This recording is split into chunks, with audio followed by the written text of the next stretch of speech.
लोगों के दिमाग में एक मिथ बना हुआ है कि पर्यावरण सिर्फ पेड़ पौधों को सुरक्षा रखने का है, लेकिन कहीं ना कहीं पर्यावरण हर चीज से जुड़ा हुआ है। जल, वायु, पेड़ तो चलो हमारे साथ इसमें है ही है। ये तो अभी पेड़ पौधे आपने बोला, उन कंस्ट्रक्शनों के बीच में हमारे छोटी छोटी नदियां थी, वो थे, उनके रास्ते हमने बंद कर रखे हैं और उसका नतीजा भी आपने देख लिया था। अभी जब पंजाब में क्या हाल हुआ, गाँव में क्या हाल हुआ, तो आप पानी के बहाव को रोक लेंगे? सरकार को शायद एक ही बात तभी याद आती है जब या तो दिवाली का टाइम होता है या कोई त्योहारों का टाइम होता है, तब नहीं याद आता जब कोई सरकार जीतती है, जब ये बम पटाखे फोड़ते हैं। अभी बिहार का इलेक्शन हुआ, वहाँ रैलियों में हजार गाड़ियां और ये सारे चल रहे हैं, तो क्या उस टाइम हमारे इलेक्शन कमीशन को, नेताओं को नहीं दिख रहा है कि यार अपने प्रोटोकॉल थोड़ा कम करें? तो जो न्यू चंडीगढ़ बनाया हुआ एक ग्रीन एरिया था, पूरा ग्रीन एरिया था वो, अब हौली हौली वहाँ पे डेवलपमेंट हो गई है, पेड़ कटे हैं, वो कितना इम्पैक्ट डाल सकती है हमारे इस चीज पे? हम समझते हैं कि पर्यावरण कोई अलग चीज है, नहीं। भूमि, गगन, वायु, अग्नि और नीर मिलकर बनते हैं भगवान, और हमारा पर्यावरण है इस ब्रह्मांड का आधार।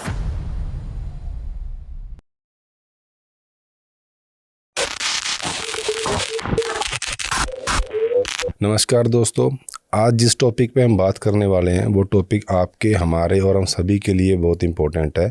और ये टॉपिक ऐसा टॉपिक है जिसमें जो देश के अंदर आजकल प्रदूषण फैल रहा है या वातावरण दूषित हो रहा है या पेड़ पौधे काटे जा रहे हैं, और इनको रोकने के लिए आजकल यूथ क्या कर रहा है और सरकारें क्या कर रही हैं, तो आज इन सभी मुद्दों के ऊपर हम बात करेंगे एक ऐसी फाउंडेशन के ऊपर जो फाउंडेशन इस चीज़ के ऊपर काफ़ी टाइम से काम कर रही है। तो ज़्यादा समय व्यतीत न करते हुए मैं आपसे एक यही गुजारिश करूँगा कि हमारे चैनल पे बने रहें और इस पॉडकास्ट को पूरा देखें ताकि आपको समझ में आए कि हम पर्यावरण के लिए क्या कुछ कर सकते हैं। तो चलिए बात करते हैं प्रभुनाथ जी से। नमस्कार सर जी। नमस्कार मनोज जी, और चंडीगढ़ पॉडकास्ट का बहुत बहुत धन्यवाद। तो सर, जिस एनवायरनमेंट के ऊपर हम आज बात करने वाले हैं या जिस टॉपिक के ऊपर हम बात करने वाले हैं, वो टॉपिक आज हमारे लिए, आपके लिए और हम सभी के लिए बहुत ज़रूरी है। तो मेरा आपसे सर आज पहला सवाल यही रहेगा कि एनवायरनमेंट कितना ज़रूरी है हमारे लिए? मनोज जी, आपने जो प्रश्न किया है, मैं उसको बताने के पहले कुछ पंक्तियाँ बोलना चाहूँगा जी। क्योंकि मैं सिंपल शब्द में बोलूँ तो हम समझते हैं कि पर्यावरण कोई अलग चीज़ है जी। नहीं, पर्यावरण ही हमारा जीवन है जी। और उसको मैं व्यक्त करना चाहूँगा कि हमारा पर्यावरण है हमारा भगवान जी। हमारा पर्यावरण है हमारे जीवन का आधार। भूमि, गगन, वायु, अग्नि और नीर मिलकर बनते हैं भगवान, और हमारा पर्यावरण है इस ब्रह्मांड का आधार। जी। जो मैं 5 तत्वों की आपसे बात की, जिनको हम अपने भारतीय संस्कृति में विभिन्न ग्रंथों में महाभूत तत्व की बात करते हैं, बेसिक एलिमेंट्स, कि भाई these are the 5 basic elements जिससे ये सारी चीज़ें बनी हैं। जी। जो मैं बताया आपको, भूमि है, गगन है, वायु है, अग्नि है, नीर यानी पानी। तो इन तत्वों को हम भगवान का रूप मानते हैं, और जो बाकी डिफिनीशन निकल के आती है बाद में, जो बहुत सारे देशों ने मिल कर के इन्वायरमेंट डे मनाना शुरू किया और तरह तरह की चीज़ें शुरू हुई अवेयरनेस के तौर पे, जबकि हमारे पुरातन काल से तो हमारे यहाँ भारतीय संस्कृति में तो थी जी। लेकिन जब उन्होंने भी शुरू किया तो उन्होंने अपना अपना डिफिनीशन दिया। तो हिंदी का जो शब्द है पर्यावरण, उसको जब हम तोड़ते हैं तो उससे क्या बनता है? परिआवरण। मतलब हमारे चारों तरफ जो चीज़ें हैं जी, उसमें लिविंग थिंग्स भी हैं, नॉन लिविंग थिंग्स, मतलब सजीव भी हैं, निर्जीव भी है, सब कुछ। तो मैं तो एक नया चीज़ें और उसमें जोड़ने का प्रयास कर रहा हूँ, क्योंकि मैंने पर्यावरण को तो आपको बताया भगवान ही मान रखा हूँ जी। तो मैं तो वह बोलता हूँ कि जब हम कोई भी जीवधारी, ऐसा नहीं कि ह्यूमन बीइंग, जब हम अपने माँ के गर्भ में आते हैं तो वहीं हमारे ऊपर एक पर्यावरण बन जाता है, और हमारी असली इन्वायरमेंट, असली पर्यावरण की शुरुआत वहीं से होती है। और जब तक हम इस सृष्टि से अंतिम संस्कार के माध्यम से जाते नहीं हैं, कहीं न कहीं हम पर्यावरण के बीच में घूमते रहते हैं। तो इसलिए इस प्रकृति को, इस पर्यावरण को बचाना, सुरक्षित रखना हम सभी का धर्म है। और आज के दिन जब हम अपने आप को डेवलप क्रिएचर मानते हैं, विकसित प्राणी मानते हैं, अलग अलग विकसित देश, विकासशील देश अपने गोल को अचीव करने के लिए बहुत सारी चीज़ें करते हैं। तो उस टाइम कुछ लोग, हालांकि सरकारें भी प्रयास कर रही है, लेकिन कुछ लोग ज़्यादा चिंतित हैं कि भाई हमारे पर्यावरण के साथ नुकसान तो नहीं हो रहा है। तो इस बात को सोचना है, क्योंकि अगर धरती को सुरक्षित रखना है, उसमें हम बोलें पर्यावरण को सुरक्षित रखना है, तभी हमारी आने वाली पीढ़ियां सुरक्षित रह सकती हैं। तो यह बहुत ही इम्पोर्टेंट मुद्दा आपने उठाया है, जो हम सभी से के जीवन से जुड़ा है और हमारे आने वाले फ्यूचर से भी जुड़ा है। जी। तो सर, जो आज का यूथ है उसको एनवायरनमेंट के बारे में इतनी नॉलेज नहीं है, लेकिन कहीं ना कहीं उसको सरकारों ने पीछे रखा हुआ है, या आजकल स्कूलों में वो चीज़ पढ़ाई नहीं जा रही है, कॉलेजों में वो चीज़ बताई नहीं जा रही है कि एनवायरनमेंट हमारे लिए कितना ज़रूरी है। और आप तो चंडीगढ़ में बाकायदा इस चीज़ के ऊपर काम कर भी रहे हो, तो चंडीगढ़ के यूथ को आप जब देखते हो उस चीज़ के लिए, तो आपका क्या रिएक्शन रहता है उस चीज़ पे? नहीं, आपने जो बताया कि यूथ को इसकी जानकारी नहीं है, थोड़ा सा मैं चाहूँगा, आपको भी सलाह करूँगा कि नहीं, ऐसा नहीं है। आजकल आप देख रहे हैं कि सोशल मीडिया के ज़माना है। हाँ, वो आपका कहना सही है, आपका भावना का मैं रिस्पेक्ट करता हूँ। आप जो कहना चाह रहे हैं कि जैसे जाके खूब मस्त होके पेड़ लगाना, पानी बचाना, उस तरह का काम नहीं है। उस तरह का अवेयरनेस बहुत कम लोगों में है। लेकिन आप बोलें तो सोशल मीडिया के माध्यम से रील देख के, व्हाट्सएप पे वीडियो फॉरवर्ड करके, आप देखिए एक वीडियो लाखों मिलियंस टाइम फॉरवर्ड हो रहा है। एक आया था, कोई मंकी एक पौधा लिया है, मेरे को भी कई लोगों ने भेजा, तो मैंने क्या बोला कि भाई वो फोटो भेजने से काम नहीं चलेगा, वो बंदर एक प्लांटेशन का मैसेज दे रहा था, बहुत ही सर्कुलेट हुआ। तो इन सारी चीज़ों में तो ये यूथ है, उनको पता है, क्योंकि दिन भर वो सोशल मीडिया पे लगे हैं, उसकी भी हम आगे बात करेंगे। लेकिन जो आपने बोला चंडीगढ़ की, तो हम तो पिछले जब एयरफोर्स छोड़ने के बाद फॉरेस्ट डिपार्टमेंट में रहे, तब भी हम as a forester school college से जुड़े रहे, इको क्लब से जुड़े रहे। और जिस दिन मैं फॉरेस्ट डिपार्टमेंट से सेवा मुक्त हुआ 2022 में, जब अपना नारा ही बना लिया कि हमारा पर्यावरण हमारा भगवान, हमारा काम धरती माता के नाम, तब तो यूथ के बीच में, कम्युनिटी के बीच में जाहिर हैं। तो एनसीसी, एनएसएस के माध्यम से बच्चों के बहुत सारे लेक्चर लिए, स्कूल कॉलेज में भी लिए।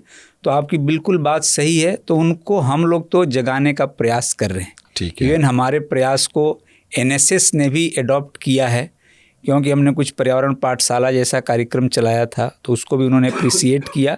और आपको बताते हुए मुझे गर्व हो रहा है कि वो पर्यावरण पाठशाला देश की एक बहुत बड़े गतिविधि का हिस्सा भी बना है, कोई बड़ी संस्था चला रही है। तो अच्छी बात है कि वो चाह रहे हैं कि यूथ को जागरूक किया जाए और यूथ इस बीच में आए और आकर के पर्यावरण के लिए पेड़ लगाने के साथ, प्लास्टिक को दूर भगाने के साथ, पानी बचाने के साथ और भी बहुत सारे काम हैं, जिसमें कि हम आप पंजाब यूनिवर्सिटी की एक बात कर दूं, बार बार वहाँ प्रॉब्लम आता है कि यार heavy vehicular movement in the campus, मतलब पंजाब यूनिवर्सिटी में आप गाड़ियों पर कई बार उनको पाबंदी लगाना पड़ता है, लेकिन वो सक्सेस नहीं हो पा रहे हैं। तो क्या ज़रूरत है कि कैंपस में हर बच्चा थार लेके आए, कोई 50-50 लाख की गाड़ियां लेके आए? अरे भाई, एक साथ भी आ सकते हो, या कोई कम्युनिटी व्हीकल चल सकता है, तो ये भी एक इन्वायरमेंट के लिए प्रयास हो सकता है। तो ऐसे ऐसे बहुत सारे प्रयास हैं जो यूथ आगे आकर कर सकते हैं। और उसमें प्लांटेशन ड्राइव तो बताऊं तो बहुत बड़ी चीज़ है, क्योंकि पेड़ पौधों को बचाने से बड़ा काम हमारे लिए कुछ है नहीं। इसीलिए मैं बच्चों के बीच जब जाता हूं तो एक संदेश देता हूं, आपको बता दूं, मैं यही बोलता हूं कि भाई पेड़ पौधे मत करो नष्ट, पेड़ पौधे मत करो नष्ट, नहीं तो सांस लेने में होगा कष्ट। तो इस तरह बच्चों को जागृत किया जा रहा है। तो सर, आपके क्या बोलते हैं, अभी आपने एक फाउंडेशन स्टार्ट की है, तो सर इस फाउंडेशन को स्टार्ट करने का आपका मेन मकसद क्या चीज़ था? क्योंकि हमने आपके बारे में काफ़ी पढ़ा भी है और काफ़ी देखा भी आपके बारे में कि कैसे कैसे आप चंडीगढ़ में एक्टिविटियाँ कर रहे हो आज की डेट में, और कैसे कैसे आप सबको जागरूक कर रहे हो पर्यावरण के लिए। लोगों के दिमाग में एक मिथ बना हुआ है कि पर्यावरण सिर्फ पेड़ पौधों को सुरक्षा रखने का है, लेकिन कहीं ना कहीं पर्यावरण हर चीज़ से जुड़ा हुआ है, चाहे वो पानी से लेके लगा लो, जल, वायु, पेड़ तो चलो हमारे साथ इसमें है ही है। तो आपकी फाउंडेशन का जो आपने इसका समापन किया था, आपने इसका, या आपने जब इसका फाउंडेशन को स्टार्ट किया था, तो इसका मेन मकसद क्या चीज़ था आपका? देखिए, फाउंडेशन बनाने का मकसद कुछ ऐसा अलग से कुछ नहीं, बट समाज के लिए, सोसाइटी के लिए, क्योंकि जब हम अपने को आपको मानव बोलते हैं जी, तो हमारा दायित्व तो इस ब्रह्मांड सृष्टि की जब बात की तो उसमें सबसे ज़्यादा होता है कि हम समाज को कुछ दें जी। तो चूंकि मैं एक फौजी रहा, वायुसेना में 20 साल तक रहा, फ्लाइटिंग की जॉब करने के बाद फिर चंडीगढ़ में फॉरेस्टर बना जी। उस दौरान भी जब हम वायुसेना की नौकरी छोड़े थे तो कोई नौकरी करने का ऐसा कुछ था नहीं, लेकिन ये पर्यावरण से रिलेटेड ही था तो मैंने इसको ज्वाइन किया और उसके साथ ही बहुत सारे संस्थाओं के साथ हम काम कर रहे थे जी। जब फॉरेस्ट आपकी रुचि शुरू से ही थी इस चीज़ जी, शुरू से इसलिए थी कि जहाँ मैं पला बढ़ा जी, मेरा एक मतलब क्या बोलूँ दुखती रग भी है कि जब मैं पैदा हुआ तो चंद महीनों में मेरी माँ एक्सपायर कर गई थी।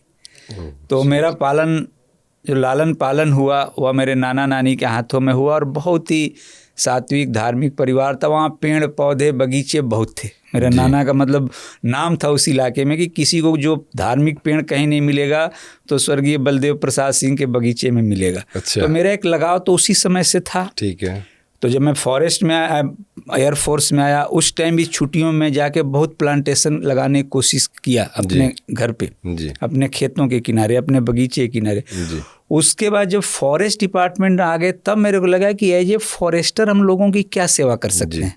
तो उस टाइम मेरे को एक जुनून आया कि हम मेडिसिनल प्लांट पे काम करें, औषधीय पौधे जैसे गिलोय है, अश्वगंधा है। और उसी बीच में कोरोना भी आपने देखा। हाँ, देखा था। उसमें हमने गिलोय को लेके बहुत काम किया, लोगों को गिलोय घर घर पहुंचवाया। कोई ऐसा ट्राई सिटी का नहीं है, बड़े से लेके छोटे लोग जो उसमें हमें अवार्ड भी मिला। लेकिन उसके बाद कुछ स्थितियां ऐसी बनी, मेरे कुछ हेल्थ चैलेंजेस भी थे। मैं हार्ट पेशेंट भी हूँ, आज भी आपके सामने यहाँ मशीन लगी है, बैठा हूँ, काम कर रहा हूँ। तो 2022 में कुछ ऐसी स्थितियां बनी आफ्टर कोरोना की हमें सेवा मुक्त हुआ मैं फॉरेस्ट डिपार्टमेंट से। उसके पहले मैं सामाजिक लिए काम करना शुरू किया था, बच्चों के लिए, शिक्षा के लिए, मेडिसिनल प्लांट्स के लिए। लेकिन जब मैंने छोड़ा तो हमने सोचा कि नहीं, हमने जो 9-10 साल फॉरेस्ट को दिया और 20 साल देश सेवा में एज ए फ्लाइट इंजीनियर देश को दिया, तो अब जो मेरा काम होगा वो किसके लिए होगा? पर्यावरण के लिए। जो बचपन से एक थी वो एकदम उसका मतलब बोलते हैं ना कि जुनून चढ़ गया कि नहीं, अब हमारा जीवन होगा पर्यावरण के लिए। मैंने अपने को पर्यावरण सेवक की तरह समर्पित कर दिया। ठीक है। कई बार वन विभाग आपके द्वार में मुझे लोग फौजी पौधे वाला भी बोलना शुरू किए, चूंकि फौजी था तो हमें कोई बुरा नहीं लगता था, क्योंकि हम लोग गाड़ियों में पौधे बंटवाते थे पूरे चंडीगढ़ में। तो मैं उसको कंट्रोल करता था। तो फोन आ जाता था, कौन बोल रहे हैं? पौधे वाले बोल रहे हैं। तो ठीक है भाई, उसमें क्या बुराई है? पौधे हम दे रहे हैं, हमने कभी पैसे किसी से नहीं लिया पौधे के लिए। अच्छा। तो वो सारी चीज़ें करने के बाद मुझे लगा कि नहीं, अब इन्वायरमेंट के लिए करना है। और इन्वायरमेंट की जो एक छाप लोगों के दिमाग में बनी है, आप भी अभी चिंता कर रहे थे कि वो सोचते हैं कि इन्वायरमेंट कोई अलग से चीज़ है। तो मेरा पौधों और पेड़ पौधों से शुरुआत तो हुआ, लेकिन मैं उसको बड़े ही इंक्लूसिव और बहुत ही विस्तृत रूप में लेके जा रहा हूँ कि हर चीज़, everything is connected with environment. मेरा मानना है कि हमारे सब चीज़ के जड़ में इन्वायरमेंट है। ठीक है। जैसे हम घर में रह रहे हैं, वहाँ भी हमारा एक पर्यावरण है। आप ऑफिस में रह रहे हो, वहाँ भी एक पर्यावरण है। आप देखते हैं कैसी कैसी घटनाएं हो जाती है। कई जगह रिलीजियस प्लेसेज पे भी हो जाती है। तो कहीं ना कहीं हमारे पर्यावरण में जो हमारा विकास हुआ है ना, उसका कहीं ना कहीं वो दिखाता है। तो इन सारी चीज़ों को चिंता करके मैं पर्यावरण को बहुत ही विस्तृत रूप में लेके चल रहा हूँ। और अलग अलग गतिविधियों के हिसाब से, अलग अलग कार्यक्रमों के हिसाब से एक ही मेरा मकसद है कि लोगों को ये स्पष्ट कर पाए हम कि हमारा पर्यावरण ही हमारा भगवान है जी। ठीक है। तो सर, ये जो आपकी फाउंडेशन थी, ये 2014 से सर आपने काम स्टार्ट किया था इसके अंदर? हाँ, उस टाइम हम इसको सोसाइटी के नाम से चलाते थे, सेम नाम था। ठीक है। जय मधुसूदन जय श्री कृष्ण सेवा सोसाइटी था। और सबसे पहले हमने 2014 में पीजीआई में अपना जो गुरु पर्व के ऊपर मरीजों को भोजन कराने के ऊपर टाइम्स ऑफ इंडिया के साथ मिलकर हमारा पहला कार्यक्रम हुआ था। और उसके बाद देश के बड़े बड़े महापुरुष, जिसमें डॉक्टर राजेंद्र प्रसाद जी हैं, भीमराव अंबेडकर जी हैं, मदन मोहन मालवीय जी हैं, वाजपेयी जी हैं, कलाम साहब, इनके ऊपर लेके हमने और शिक्षा के ऊपर काम शुरू किया। ठीक है। पहला 2014 में 25 दिसंबर को परशुराम भवन में बहुत बड़ा कार्यक्रम हुआ, एक मैसेज गया, सभी भारत रत्नों पे हमने कार्यक्रम किया। ठीक है। और उसके बाद से चलते रहे 2022 में जब मैं सेवा मुक्त हुआ, क्योंकि बीच में सर्विंग था तो थोड़ा टेक्निकल कई प्रॉब्लम्स थे, तो 22 में जैसे मैं सेवा मुक्त हुआ तो इस फाउंडेशन को मैंने रजिस्टर्ड करा लिया। ठीक है। और बिल्कुल नॉन प्रॉफिटेबल ऑर्गेनाइजेशन है और पूरे देश में काम कर रही है, और 22 से लगातार एक अच्छे जन भागीदारी के साथ इसमें बहुत सारे लोग जुड़ते गए जी। हमें बोलने की भी ज़रूरत नहीं पड़ती है। सपोज मैं कहीं लेक्चर लेने गया, वहाँ अपने आप वहाँ के HOD उठ के आ गए, वहाँ के प्रोफेसर उठ के आ गए, कहीं मैं गया वहाँ से साइंटिस्ट आ गए।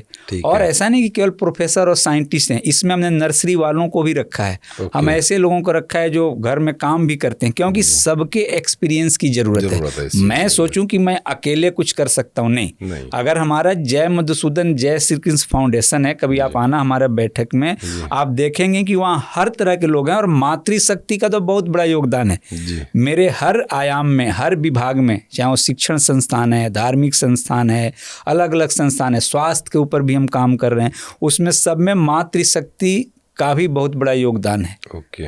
जैसे कि आपको चंडीगढ़ में फाउंडेशन आपकी 2022 के अंदर रजिस्टर्ड हुई थी, उसके बाद गवर्नमेंट ने आपको कोई सपोर्ट करी है? नहीं, इसमें मैं थोड़ा या तो अपनी कमी मानूं या गवर्नमेंट की मानूं। हमने रजिस्ट्रेशन के पहले भी गवर्नमेंट के लिए ही काम करते थे और वॉलंटियरली जाके स्कूल कॉलेज, तभी तो इको क्लब के इतने लोगों से मेरा संपर्क हुआ, नहीं तो मैं भी ड्यूटी करता, अपने घर जाता। बट सर, चंडीगढ़ को स्मार्ट सिटी बनाने के लिए चंडीगढ़ के जो आला अधिकारी हैं वो पूरा जोर लगाते हैं कि एनवायरनमेंट यहाँ पे साफ़ सुथरा रहे।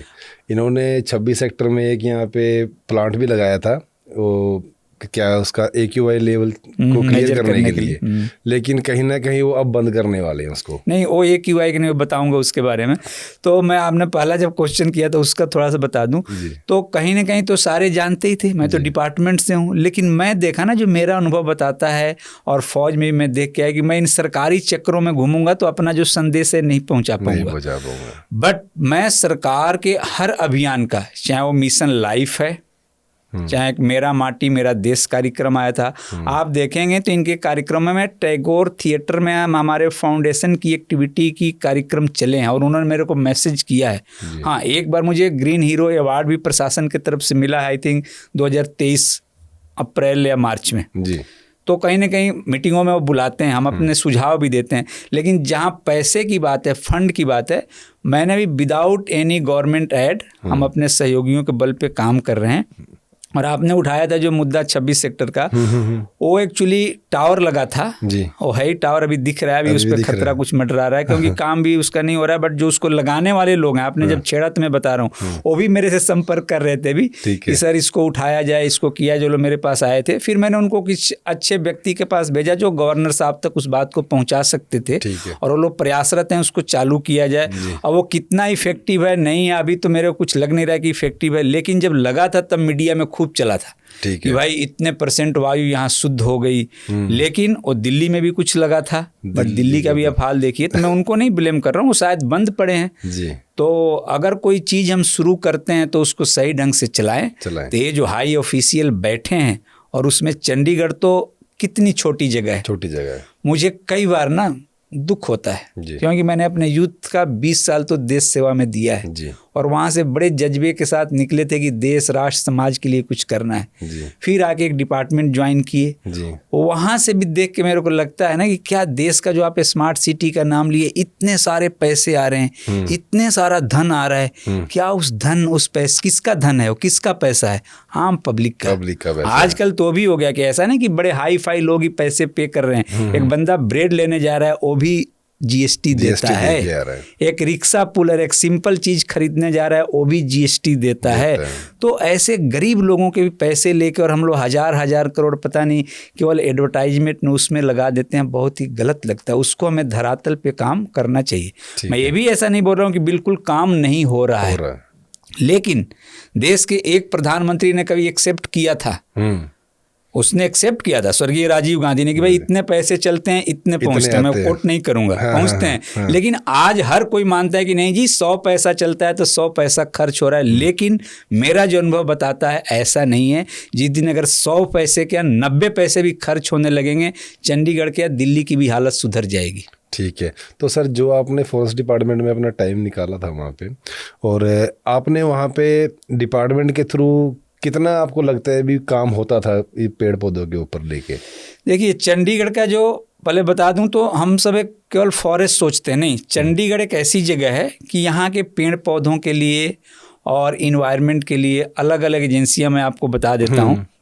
मुख्यतः 4 एजेंसी का मैं नाम लूँगा, हैं तो बहुत, जैसे मैं सॉइल पे जाऊँगा, इरिगेशन पे जाऊँगा, वाटर पे जाऊँगा, तो बहुत है, लेकिन जो मेन 4 हैं जी। अगर हम ग्रीनरी की बात करेंगे तो उसके लिए फॉरेस्ट डिपार्टमेंट तो हो गया है जी, हो अपना जो एमसी है म्यूनिसिपल कॉर्पोरेशन, उसका हॉर्टिकल्चर विंग है, वैसे ही चंडीगढ़ इंजीनियरिंग डिपार्टमेंट जिसको हम एडमिनिस्ट्रेशन बोलते हैं, उसका अपना हॉर्टिकल्चर विंग है। 3 तो यही हो गए। ठीक है। चौथा जो इन्वायरमेंट या पोल्यूशन के लिए है, यहाँ पर चंडीगढ़ पोल्यूशन कंट्रोल कमेटी है, जिसका भी दफ्तर वहीं 19 सेक्टर में पर्यावरण भवन में है। तो 4 चीज़ें तो यही हो गई मेनली। तो कहीं ना कहीं चारों इसके लिए जिम्मेदार हैं। और शहर के लिए तो फॉरेस्ट कम, फॉरेस्ट तो बाहर का देखता है, जैसे आपका वाइल्ड लाइफ सेंचुरी है और भी जो उनके पास रिजर्व फॉरेस्ट का एरिया है। बट और थोड़ा सा साउथ सेक्टर जो है, कभी मैंने इसमें बहुत ज़्यादा काम किया, एक नर्सरी भी डेवलप कराया। तो बाकी जो चीज़ें हैं वो तो हॉर्टिकल्चर को देखना है। तो मैं जो फॉरेस्ट का अनुभव बताऊंगा, फॉरेस्ट का फिर भी मेरे को लगता है कि आप देखते होंगे चंडीगढ़ में एक फ्री पौधे देने का ट्रेंड चलता है, तो चलिए कुछ तो देते हैं वो। बट बाकी आप जाएंगे एमसी हॉर्टिकल्चर और इंजीनियरिंग डिपार्टमेंट हॉर्टिकल्चर, जिनकी भी नर्सरियाँ 23 और 29 में है, वहाँ आपको कभी कोई पौधे नहीं मिलते हैं। प्लस इतना जरूर बोलूँगा कि फॉरेस्ट डिपार्टमेंट को एज ए होल इसको मॉनिटर करना चाहिए। उनका रोल बढ़ जाता है, क्योंकि हम जब पेड़ पौधे की बात करते हैं तो हमारा दिमाग सीधे फॉरेस्ट पे जाता है। तो जो भी फॉरेस्ट के अथॉरिटी हैं यहाँ पे, उसको हम चीफ कंजर्वेटर फॉरेस्ट बोलते हैं, लोग हैं, तो एक तरह से मॉनिटर करें कि भाई इतना छोटा शहर है, क्या जो चीज़ें ग्राउंड पे हो रही है सही हो रहा है, नहीं हो रहा है। हम एक दिन में 1-1 लाख पेड़ बनाने का रिकॉर्ड तो बना रहे हैं। मेरा वहीं से डिफरेंस है। मैं डिपार्टमेंट में था तभी मीटिंग में बोलता था कि भाई केवल लगाने का आंकड़ा क्यों देते हो, यह दो ना कि कितने पौधे हमने बचाए। जैसे अभी प्रधानमंत्री जी की मन की अपना माँ के नाम पेड़ का लगाने का अभियान चला है, 1 पेड़ माँ के नाम जी, लगभग 2 सालों से उन्होंने कंटिन्यू किया है। कई जगह मैं देखता हूँ स्टेट्स में तो एक दिन में करोड़, लेकिन मैं बार बार प्रधानमंत्री जी से भी कई मंचों से आग्रह किया हूँ कि भाई इसका लीजिए कि साल के अंत में हमारे कितने पौधे बचे।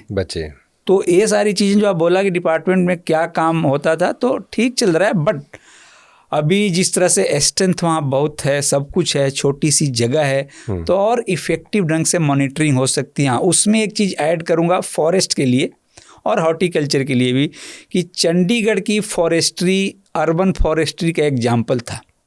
मैं जब फॉरेस्टर था, साउथ सेक्टर मेरे पास था, तो बहुत सारे साउथ के जब लोग आते थे तो उनको हम लोग दिखाने के लिए लाते थे कि भाई चलिए चंडीगढ़ के शहर के अंदर हम आपको फॉरेस्ट एरिया दिखाते हैं। जो आप 43 बस स्टैंड के सामने से गुजरते हैं, जो विकास मार्ग है, इसको दोनों तरफ पेड़ लगे हैं, तो एक फॉरेस्ट के तौर पे इसको दिखाते थे। लेकिन आज क्या हो रहा है कि उसमें जो अच्छी स्पीसीज हमारी हैं, अच्छी प्रजातियां हैं पेड़ों की, उनको एक लेसुनिया और एक पेपर मलबरी और लेल्टाना, 3 ऐसी प्रजातियां आ गई हैं जो कि हमारे पेड़ पौधों को नुकसान कर रही हैं। और मैं इसके लिए पत्र भी लिख चुका हूं कि भाई इनको देखा जाए, नहीं तो चंडीगढ़ के ग्रीनरी में आप ये तो दिखा रहे हो कि ग्रीनरी बढ़ गई, लेकिन किस तरह के पेड़ पौधे बढ़ रहे हैं। लेसुनिया आपको कभी दिखाऊंगा, वो गमले में भी उसका बीज चला जाता है तो जम जाता है, और वो बिल्कुल अनवांटेड एक तरह से है। और वही हाल है जहाँ भी चंडीगढ़ में जगह खाली है, पहले ट्रैक्टर चल के सफाई होता था, वो हो नहीं रहा है, तो वहाँ पर जंगलात बन रहे हैं। अब आप खुद सोचो कि अगर वो जंगल बन जाएगा तो क्या आप डेवलपमेंट का काम कर पाओगे? नहीं। कल हमारे जैसे लोग खड़े हो जाएंगे, भाई आप पेड़ काट रहे हो। अच्छा सर, डेवलपमेंट के लिए क्या बोलते हैं, डेवलपमेंट और पोल्यूशन, ये दोनों एक साथ काम करते हैं? नहीं, देखिए जब आपने बात किया डेवलपमेंट की, विकास की, और दूसरा पोल्यूशन, आपका कहने का सेंस था इन्वायरमेंट, पोल्यूशन, इन्वायरमेंट, प्रदूषण, हाँ चलो सब जुड़ा ही है। तो बिल्कुल देखो, दोनों साथ साथ, कई लोग पूछते हैं क्या विकास और पर्यावरण या विकास और सारे साथ साथ चल सकते हैं? हाँ बिल्कुल चल सकते हैं, चलते आए। यही तो गलती है हमारी ना, विकास की डिफिनीशन बदल गई है। हमारी प्रगति की जो हमारी धारणा है, एक नया जो हमारे अंदर मल्टी कंपनीज, कॉरपोरेट जगत जो हमारे समाज में आया ना, वो कुछ विकास की अवधारणा कुछ और दिखाता है। अरे हम पता नहीं कितने युगों से चलते आए हैं। आप खुद देखिए, अगर हम जब भारत की बात करें, भारतीय संस्कृति की, अलग अलग अवतार हुए हैं, वो जानवरों के अलग अलग रूप हैं। वो क्या दिखाते हैं? वो हमारे बायोडाइवर्सिटी को दिखाते हैं और सबका विकास होता था। लेकिन उसके लिए हमें विकास और पर्यावरण दोनों को साथ लेके चलना पड़ेगा। अगर हम प्रकृति से कुछ ले रहे हैं जी, तो हम उसको देना भी सीखें। ऐसा नहीं कि हमने एग्जाम्पल की कोई जगह हमें डेवलपमेंट करनी है, वहाँ के सारे पेड़ पौधे काट दिए। अरे भाई, उसका जो आपका रूल्स है गवर्नमेंट का, उतना आप लगा के दो। तो ऐसा नहीं कि नहीं चल सकता, हमें विकास भी करना है। बट हम अपने जीडीपी को ज़्यादा से ज़्यादा दिखाने के चक्कर में, अपने ही देश का नहीं बोल रहा हूँ, बाकी देशों को भी बोल रहा हूँ, जो बड़े बड़े डेवलप्ड लोग हैं, उन्होंने भी कोई कम नुकसान नहीं किया है। तो कब सोचेंगे? क्योंकि अब तो इन चीज़ों का प्रभाव हमारे जीवन पे आने लगा है। जो आप देख रहे हैं कि तरह तरह की बीमारियां, तरह तरह की चीज़ें जिससे मानव जीवन ग्रसित हो रहा है, कहीं न कहीं उसमें अंधाधुंध विकास का भी प्रभाव है। इसलिए प्रगति भी कीजिए, लेकिन प्रकृति के साथ कीजिए। अगर आप प्रकृति के साथ मिल के चलेंगे, उसका भी ध्यान रखेंगे, इसी के लिए जो डिपार्टमेंट्स बनाए गए, उनका रोल होता है कि यस, कोई मीटिंग है डेवलपमेंट की, तो आप उसको बताओ कि नहीं जी ये चीज़ ज़रूरी है। लेकिन दिक्कत क्या होता है कि इन्वायरमेंट डिपार्टमेंट, इनको लास्ट में वो फाइल क्लियरेंस के लिए जाती है। अरे भाई, लास्ट में नहीं, जिस दिन आप करते हो उसी टाइम इन चीज़ों की प्रायोरिटी दो। तो जब हम इन्वायरमेंट की प्रायोरिटी देना शुरू करेंगे, प्राथमिकता देना शुरू करेंगे, तो जो आपने बोला प्रदूषण या पोल्यूशन, ये सारी चीज़ें खत्म होगी। ठीक है। तो सर, जो डेवलपमेंट की मैं आपसे बात कर रहा हूँ, ये मेरे दिमाग में इसलिए आया क्योंकि चंडीगढ़ के आसपास मोस्टली सभी पेड़ों को काट दिया गया। आपको पता ही है, चंडीगढ़ एक छोटा सा शहर है, उसके आसपास जो एरिया बसता था, पंचकूला, मोहाली, और अब तो एक न्यू चंडीगढ़ बनाया गया। आपको पता ही है बखूबी इस चीज़ का। तो जो न्यू चंडीगढ़ बनाया हुआ है, ग्रीन सिटी के, ग्रीन एरिया था, पूरा ग्रीन एरिया था वो। अब हौली हौली वहाँ पे डेवलपमेंट हो गई है, पेड़ कटे हैं, खेती बाड़ी ख़त्म हो चुकी है बिल्कुल ही। तो वो कितना इम्पैक्ट डाल सकती है हमारे इस चीज़ पे? इसका बहुत बड़ा इम्पैक्ट है। इसी चीज़ की तो बात हो रही है।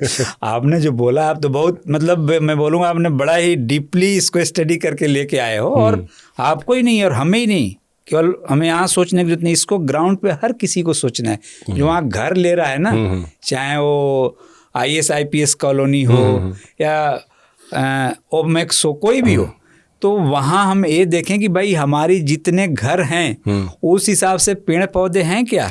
हम 10-20 पेड़ लगा के तो हरा भरा दिखा के, फोटो दिखा के लोगों को अट्रैक्ट कर लेते हैं। लेकिन मैं उसी बात का अट्रैक्ट करूंगा कि पर पर्सन हमें जो ट्री चाहिए ना, पेड़ एक आदमी पे, उसमें हमारा देश कहीं स्टैंड नहीं करता। तो हमें उस पर तो ध्यान देना ही है। अगर हम उस पर नहीं सोचेंगे, और साथ के साथ एक और आपने चीज़ दी, चलो पेड़ पौधे कम भी थे, हरियाली थी, कुछ खेती होता था, फसल लगता था, सीजन वाइज जो भी कुछ तो कुछ देते थे, लेकिन उसको भी काट के आप मल्टी स्टोरी बनाए जा रहे हो। तो कहीं ना कहीं इसका इफेक्ट तो हमारे आने वाले जीवन में पड़ने ही वाला है जी। अगर इस पर हम नहीं सोचेंगे। ये तो अभी पेड़ पौधे आपने बोला, उन कंस्ट्रक्शनों के बीच में हमारे जो छोटी छोटी नदियां थी वो थे, उनके रास्ते हमने बंद कर रखे हैं। और उसका नतीजा भी आपने देख लिया था इसी पिछले साल, अभी जब पंजाब में क्या हाल हुआ, गांव में क्या हाल हुआ। तो आप पानी के बहाव को रोक लेंगे, जिस नदी की पूजा होती है जिस देश में, उसको रोक लेते तो नदियां अपना रास्ता बदलती हैं। आज आप बिल्डिंग बना लोगे, 100 साल 50 साल 200 बाद एक दिन ढहेगी, आप देख रहे हैं। तो चंडीगढ़ के आसपास आपने इस जोन का नाम लिया, मैं नाम जीरकपुर का भी लूंगा, बल्टाना का भी लूंगा, ये सारे मिलके केवल एक कंक्रीट का जंगल खड़ा हो रहा है। इसको मैं ना ऐसे शब्द में बोलूंगा कि चंडीगढ़ के सराउंडिंग में भी और चंडीगढ़ के अंदर भी जितने पहले हरियाली थी, हरे भरे थे, पता नहीं आज भी पेपर में हम दिखा रहे हैं कि हमारी हरियाली बढ़ रही जी। लेकिन मेरा जो अनुभव बता रहा है कि हम एक तरह से नीचे पेपर ब्लॉक से लेके ऊपर बिल्डिंग तक, रोडों पे लोहे के ग्रिल तक, सारा हम एक लोहे और कंक्रीट का शहर अपने आसपास खड़ा कर रहे हैं, जो सारे हमारे इन्वायरमेंट के लिए खतरा और हमारे पोल्यूशन और डिफरेंट काइंड ऑफ डिजीज का एक तरह से आगाज करेगा।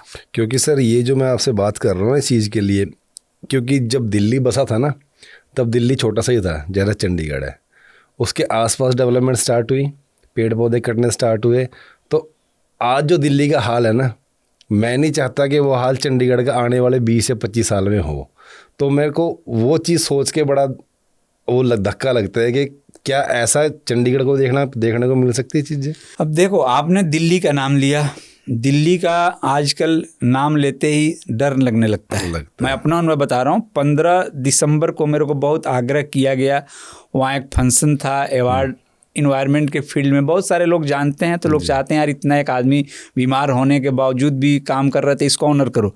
बट आपने देखा दिसंबर महीने में दिल्ली का AQI क्या रहा जी, किस तरह की हवा वहाँ थी। नॉर्मल आदमी को सांस लेने में दिक्कत हो रहा है, तो एक हार्ट पेशेंट होके आप बैल मुझे मार, मैं कहाँ जाऊँ। तो आपने जो दिल्ली का नाम लिया वो एक दिन में नहीं हुआ है, ठीक है। और जो दिल्ली दुर्भाग्य सौभाग्य में क्या बोलूं, हमारे देश की राजधानी है, जहाँ हमारे देश के सर्वोच्च लोग बैठते हैं जी। अलग से उसको राज्य का भी दर्जा है, लेकिन कभी राज्य, केंद्र, LG, मुख्यमंत्री, पता नहीं इन चक्करों में दिल्ली का तो हाल बिगाड़ दिया गया। वही हाल मैं आता हूँ अब चंडीगढ़ पे जी। चंडीगढ़ एक छोटी सी जगह है, केंद्र शासित प्रदेश है, एक जिले के बराबर है, और यहाँ जो अमला अधिकारी बैठे हैं ना, मैं मानता हूँ कि एक स्टेट चलाने के बराबर बैठे हैं, फिर भी उसका ये हालात हो रहा है जी। तो मैं तो यही बोलूँगा कि अभी भी हम सुधर जाएं अभी भी, और मैं उनसे अपेक्षा तो करता ही हूँ, लेकिन जो चंडीगढ़ के नागरिक हैं ना, बड़े बड़े संस्था बना के बैठे हैं, बोलेंगे मेरी संस्था तो 50 साल पुरानी है जी, 100 साल मैंने इन्वायरमेंट में ये काम किया। अरे क्या किया, चंडीगढ़ की हवा भी 300, 250, 200 के नीचे तो रहती नहीं है। AQI लेवल जो है, और AQI कितना होना चाहिए, लेस देन 50, ठीक है। 0 to 50 हमारे लिए अच्छा है, मतलब जो AQI का लेवल है वो 0 to 50 इज कंफर्टेबल, वो मतलब बेस्ट है हमारे लिए, ठीक है। नुकसानदायक कितना, और मतलब 50 के ऊपर तो उसकी लिमिट बढ़ती गई, लेकिन हम जगते हैं 200 के ऊपर जाता है तब। लेकिन एक तरह से अगर आपको लिमिट दिया गया कि भाई 50 रखना है, AQI 50 रखो, तो आप 50 के नीचे मेंटेन करो ना, नहीं 100 आ गया हमें कोई चिंता नहीं है, 100 200 आ गया तब हम थोड़ा जगना शुरू करते हैं। दिल्ली में तो जब 300 के ऊपर होता है तब हम सोचना शुरू करते हैं। अब सोचो कि उस हवा में जिसको हम प्राणवायु बोलते हैं, उस हवा के इन्वायरमेंट में, पर्यावरण में कोई दंपत्ति रहती है, हस्बैंड वाइफ रहते हैं, वो किस तरह की चीज़ें इनहेल कर रहे हैं। सपोज वो कल उनका न्यू बेबी आएगा, वो किस तरह से डेवलप होगा, ये सारी चीज़ें इम्पेक्ट डालता है, ठीक है। ऐसा नहीं कि हम, यही हाल चंडीगढ़ में आगे सोचना है कि यार जिस शहर के लिए लोग तरसते थे कि चलो यार क्लीनेस्ट एंड ग्रीनेस्ट सिटी है, और वहाँ पे ये हाल है, तो ये तो बहुत सोचने वाली बात है। और उसमें आप हो सकता है पूछेंगे भी आगे, इसमें साफ सफाई का भी बहुत बड़ा रोल है, आगे आपसे बात होगी। हाँ जी, AQI से सर एक चीज़ याद आई मेरे को, सरकार को शायद AQI तभी याद आती है जब या तो दिवाली का टाइम होता है या कोई त्योहारों का टाइम होता है, ये AQI तभी याद आता है। इनको तब नहीं याद आता जब कोई सरकार जीतती है, जब ये बम पटाखे फोड़ते हैं, तब इनको दिखता नहीं है कि AQI लेवल कितना ऊपर जा रहा है, कितना नीचे जा रहा है। तो इससे आप कितना सहमत हो? नहीं, ये चीज़ आपने बिल्कुल जनरल पब्लिक की बात बोली, जो मेरे से भी लोग पूछते हैं, क्योंकि आपने दिवाली की बात की ना, तो हम फाउंडेशन के माध्यम से भी स्कूल कॉलेज में जाते हैं, स्कूलों में आजकल आ गया कि भाई ग्रीन दिवाली का और रैली निकालना है। अब सर्दियाँ आ रही हैं, सर्दियों में लोग हाथ सेकते हैं, आग लगाते हैं, तो उसको भी कहीं ना कहीं काउंट कर देते हैं इस चीज़ की। तो ग्रीन दिवाली का हम निकालते हैं, तो उस टाइम भी लोग पूछते हैं। लेकिन मैं ये नहीं बोलूँगा कि अगर आप हर जगह देखो क्रैकर, जैसे अब कल बहुत जगह न्यू ईयर सेलिब्रेट हुआ, बहुत सारे क्रैकर चंडीगढ़, तो नहीं छोड़ना चाहिए, नहीं करना चाहिए। हम चाहें जिसका भी फेस्टिवल हो उसको कम करो, और उसको अगर इन्वायरमेंट इको फ्रेंडली प्रोडक्ट्स आ रहे हैं उसको आप यूज करें। लेकिन आपने एक बात सही बोली कि नेता या अफसर उस टाइम सोते रहते हैं। भाई आजकल देखो, मैं खुद सरप्राइज था, अभी बिहार का इलेक्शन हुआ, कहीं ना कहीं मैं बिहार से बिलोंग करता हूँ, तो मैं वहाँ के लिए भी अवेयरनेस करता हूँ। तो वहाँ मैं देख रहा था, एक तरह से आप देखते हैं मतलब पर कैपिटल इनकम और सारी चीज़ों में बहुत पीछे है, लेकिन वहाँ रैलियों में हजार गाड़ियाँ और ये सारे चल रहे हैं। तो क्या फॉसाइल फ्यूल तो आप जला रहे हैं, जो आप डीजल पेट्रोल जला रहे हैं, ये तो हमारे इन्वायरमेंट का सत्यानाश कर रहा है। जो पोल्यूशन का मैक्सिमम तो बार बार आता है, गाड़ियाँ क्यों दिल्ली में बंद की जाती है, इन्हीं का तो रोल है। तो वहाँ पर हो रहा है, तो क्या उस टाइम हमारे इलेक्शन कमीशन को, नेताओं को नहीं दिख रहा है कि यार अपने प्रोटोकॉल थोड़ा कम करें। अब दिल्ली का एग्जांपल ले लेता हूँ, वहाँ तुम नॉर्मल लोगों की गाड़ियाँ रोक दिए, नोएडा वाला नहीं आएगा तो यूपी वाला नहीं आएगा। अरे सर गाड़ियों से क्या फर्क पड़ता है, सीधे या तो कंपनियां बंद कर दो आप सीधी। नहीं, चलो गाड़ियों को भी मैं बता रहा हूँ, वो भी बताऊंगा, लेकिन वहाँ बोल रहा हूँ कि उसको तो आपने रोक दिया। एक हमारे मिनिस्टर साहब हैं, उनके काफिला में 50 गाड़ियाँ चल रही है, उसमें भी कम करो यार। आपको मैं बताऊं कि इस देश को प्रोटोकॉल खा गया है और इन्वायरमेंट पे भी उसका बहुत बड़ा इम्पैक्ट है। जब मीटिंग करने भी जाते हैं इन्वायरमेंट के लिए, वहाँ भी इन्वायरमेंट की धज्जियाँ उड़ाते हैं। अच्छा। अभी मैं एक इंडिया ही नहीं बाहर की बात कर रहा हूँ, अभी एक फॉरेन में ब्राज़ील में पिछले साल इन्वायरमेंट का एक बहुत बड़ा समिट था, पिछले साल इन दमन 2-3 महीने ही पहले। ठीक है। और वहाँ पे जो कन्वेंशन हो रहा था, जो मीटिंग्स हो रही थी, सारी चीज़ें प्लास्टिक की लगी थी। अच्छा। वहाँ आग लग गया, न्यूज़ आई थी मीडिया में, लेकिन वो न्यूज़ को थोड़ी ही देर में फिर पता नहीं कहाँ दबा दिया गया। वहाँ मैंने अपने आँखों से देखा कि डेलीगेट्स उठ उठ के भाग रहे थे और इतने करोड़ खर्च करके वो बनाया गया था, मिनटों में जल गया। और हमारा इन्वायरमेंट डे का इस साल का थीम क्या था? Beat plastic. प्लास्टिक को हटाना, प्लास्टिक पोल्यूशन को कम करना। और हम जो मीटिंग कर रहे हैं वही प्लास्टिक के बीच कर रहे हैं। तो क्या हमारे कथनी करने में एक रूपता है?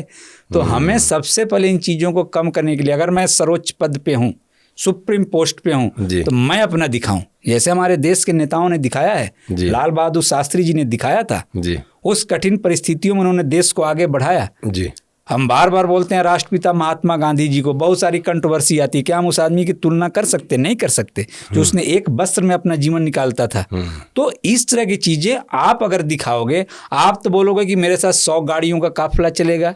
यहाँ चंडीगढ़ में किसी पे आरोप नहीं लगा रहा हूँ, आप देखते हैं लोग निकलते हैं बंदूक ले लेके किनारे, सवेरे शाम तक पुलिस वाले खड़े होते हैं, और आम पब्लिक आपको जाओगे गाँव में लड़ाई झगड़ा हो तो वहाँ पुलिस नहीं पहुँच पाती है। तो हमें इन सारी चीज़ों पे काम करना है, और इन्वायरमेंट के साथ तो सच्ची ईमानदारी के साथ करनी है जी। आपने बात बोली थी कंपनी बंद करने के लिए, कंपनी बंद करने इन द सेंस ऐसा नहीं है कि विकास रोकना, मैं वही चीज़ बोला। अभी आपको डीजल और पेट्रोल में, चूंकि इंडियन ऑयल के साथ कई बार मैं जुड़ा हूँ, उन्होंने हमारे साथ प्रोग्राम किए हैं, तो उनके बहुत सारे प्रोडक्ट्स ऐसे आए हैं जो पोल्यूशन कम करते हैं, थोड़े से महंगे हैं, तो सरकार उसको सब्सिडी दे। ठीक है। हाँ। जो गाड़ियां आ रही है, जैसे आप बोलते हो कि V6 और जो भी मॉडल है वो चलेगी, तो सीधे उसी तरह के प्रोडक्ट बनाओ जो पोल्यूशन कम करते हैं। ऐसा नहीं कि कोई आदमी अब उसके पास कम पैसे, उसने गाड़ी खरीद ली, उसकी गाड़ी तो बंद हो जाएगी, जो बड़े साहब हैं करोड़पति उनकी गाड़ी चलेगी, नहीं। कुछ इस तरह के यूनिफॉर्म फार्मूला लाओ। या आपने सही बोला कि कंपनी साइड से ही इस तरह की चीजें उसमें इंस्टॉल की जाए जो पर्यावरण के लिए, पोल्यूशन के लिए मतलब फिट बैठे, जिससे आम आदमी भी सफर नहीं कर सके। ठीक है।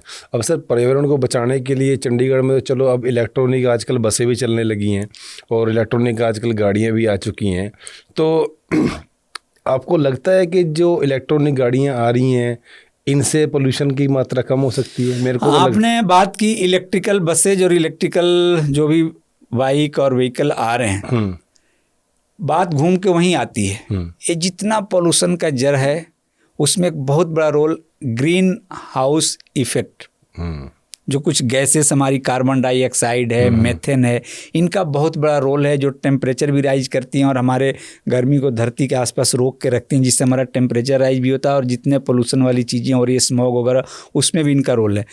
तो मैं फॉसिल फ्यूल का नाम क्यों लूँगा, जीवाश्म ईंधन का नाम क्यों लिया? क्योंकि जो बिजली से भी गाड़ी चल रही है, तो फॉसिल फ्यूल कौन से हैं? कोयला है, डीजल है, पेट्रोल है। तो कहीं ना कहीं कोयला जला के आप बिजली बना रहे हो, तो अगर आप बिजली की ज़्यादा खपत कर रहे हो तो कहीं ना कहीं जीवाश्म ईंधन तो जल रहा है, फॉसिल फ्यूल तो जल रहा है, वो कहाँ जा रहा है? वो हमारे इन्वायरमेंट में ही जा रहा है। तो इसीलिए बार बार बोला जाता है कि हम बिजली की कम खपत करें, चाहे जिस रूप में हो। ठीक है, आप एक तरफ दिखा रहे हैं कि डीजल पेट्रोल को जी हम नहीं जला रहे हैं, कम कर दिया, लेकिन फिर तब बिजली की चीज़ें लेके आ रहे हो, इलेक्ट्रिक प्रोडक्ट्स जो लेके आ रहे हैं, चाहे बस है, व्हीकल है, जो भी है, तो उसको आप फिर ऐसे बिजली दो जो कि फॉसिल फ्यूल से न हो जी। या अभी बहुत सारी चीज़ें सोलर पे भी आ रही है, उससे प्रयास करो। और दूसरी चीज़ जो आपने बताया ना बिजली वाली, इसकी भी एक प्रॉब्लम मैंने अभी हल्का फुल्का उस पर कर रहा हूँ रिसर्च, उस पर ज़्यादा कमेंट नहीं करूँगा, लेकिन कोई बता रहा है कि जो इसकी बैटरीज है जी, आगे इस बैटरीज की डिस्पोजल के ऊपर भी इनको कंपनियों को सोचना चाहिए, क्योंकि उनका डिस्पोजल भी थोड़ा इन्वायरमेंट के हिसाब से मतलब उतना उचित नहीं है, मतलब साधारण नहीं है, उसका डिस्पोजल भी प्रॉपर ढंग से करना चाहिए। जैसा कि आजकल ई वेस्ट एक बहुत बड़ी समस्या बन गई है। आपके घर में लैपटॉप, मोबाइल, बहुत सारी चीज़ें निकलती है, तो ये भी एक पॉल्यूशन का कारण बन रहा है। तो इसी तरह इलेक्ट्रिक व्हीकल, इलेक्ट्रिक बाइक, इस पे भी बहुत सोच समझ के काम करना है। ऐसा नहीं कि आंख बंद करके एक बार हम तो चला दिए और कुछ साल बाद ऐसा नौबत ना है कि नहीं जी इसको भी चेंज करो तुरंत। क्योंकि हमारे यहाँ क्या होता है, चीज़ें तो जैसे फाइल आपको ही पता होगा, जैसे साहब के टेबल पहुंचती है, अप्रूवल हो गई जी, आ गया पैसा, जल्दी खर्च करो और फिर इतने साल उसको रिवर्ट करो। तो आम पब्लिक का पैसा जाता है और पैसा कोई मान्य नहीं है, हमारे लाइफ के साथ खिलवाड़ ना हो जी। इसलिए जो भी हमारे स्वास्थ्य के लिए अच्छा हो, सोच समझ के, इसीलिए इतने सारे डिपार्टमेंट बने हैं, इतने सारे साइंटिस्ट, वैज्ञानिक बैठे हैं, सब सोच समझ के जनहित में, मानव हित में कार्य करें। मेरा तो यही अनुरोध रहेगा। ठीक है। तो सर, जो आम पब्लिक से एक चीज़ याद आई मेरे को, चंडीगढ़ में जो पब्लिक है उसको आप जागरूक तो कर ही रहे हो, अपने कैंपिंग के ज़रिए लगा लो, या बच्चों के स्कूल में जो आप करते हो, जाके कैंप लगाते हो, उसके ज़रिए आप कर ही रहे हो। लेकिन आपने एक नया काम स्टार्ट किया है पेड़ पौधे लगाने का, और वो काफ़ी टाइम से चल ही रहा है आपका। तो अभी तक आप कितने पेड़ लगा चुके हो? अभी ये देख, जो मेरा पर्सनल लाइफ का है जी, जो मैं पहले से बताया कि बचपन से मेरा लगाव था, तो वहाँ से लेके मैं इस साल तक, मेरे लगाने का मैं आंकड़ा नहीं देता हूँ जी, मैं लिख के दे रहा हूँ कि मैंने 60,000 पौधों को पेड़ बना चुका हूँ अपने, मतलब जो भी यूथ टाइम से। ठीक है। क्योंकि डिपार्टमेंट में भी जो हमने लगाया, जैसे जिक्र किया ना, आपको चलूंगा तो जहाँ जहाँ मैं सर्व किया, मोस्टली मैं सबसे ज़्यादा साउथ सेक्टर में रहा हूँ। साउथ सेक्टर में कभी मिक्स फ्रूट प्लांटेशन नहीं होती थी। अच्छा। लेकिन हम लोगों ने इतने पेड़ लगवा दिए कि आप किसी जंगल में घुस जाओ, आपको सीजन जो भी होगा, आम, जामुन, आंवला आपको मिल ही जाएगा। अच्छा। हाँ, दुख यही हो रहा है कि उसमें जो पौधों का नाम लिया, वो पौधे उनको चारों तरफ से घेर रहे हैं, जैसे लेसुनिया और पेपर मलबरी का नाम लिया, तो आप आंवला तोड़ने जाओगे तो उसमें दबोगे। तो ये सारी चीज़ें की हैं। 60 का मेरा आंकड़ा है जो बिल्कुल हम चला के पेड़ बना के दिए हैं। उसमें फाउंडेशन का मेरा अभी 10,000 से ऊपर है। अच्छा। उसमें हमने 25 वाटिकाएं बनाई है चंडीगढ़ के अंदर। हाँ, ट्राई सिटी, चंडीगढ़, मोहाली, पंचकुला। आप मेरे साथ चलोगे तो मोहाली में बहुत सारे हमारे गार्डन हैं जिसमें फल लग रहे हैं।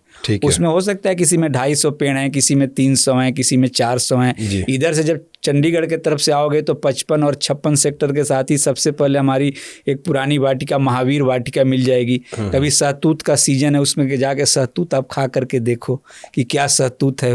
उसी के साथ हमने इस साल जो वाटिकाएं शुरू की, उसमें एक आर वाटिका भी शुरू किया है। तो अराउंड 60 हमने पेड़, और आगे भी जो करना है तो पेड़ बनाने के ऊपर करना है, केवल लगाने का आंकड़ा नहीं देना है। ठीक है। इसीलिए हम लोगों ने अभियान भी चलाते हैं कि पौधा लगाओ, पेड़ बनाओ। पेड़ बनाओ, हमारा पौधा हमारी जिम्मेदारी। हम अगर पौधे लगा के फोटो खिंचवा लिए तो हमारी जिम्मेदारी बन गई। अगर मान लेते हैं मैं बहुत बड़े पोस्ट पे हूँ तो कम से कम पूछ भी लूँ कि भाई वहाँ जो मैंने बड़े बड़े अफसर तो पता नहीं रुद्राक्ष, कल्पतरु, लक्ष्मी तरु, किसके किसके पौधे लगाते हैं, तो उनकी जिम्मेदारी भी है कि वो एक बार कंसर्न रखें कि यार पिछले साल हमारे द्वारा जो प्लांटेशन हुआ उसका क्या हाल है, क्या बना, तब वास्तव में हम अपने प्राण वायु की कीमत समझ पाएंगे।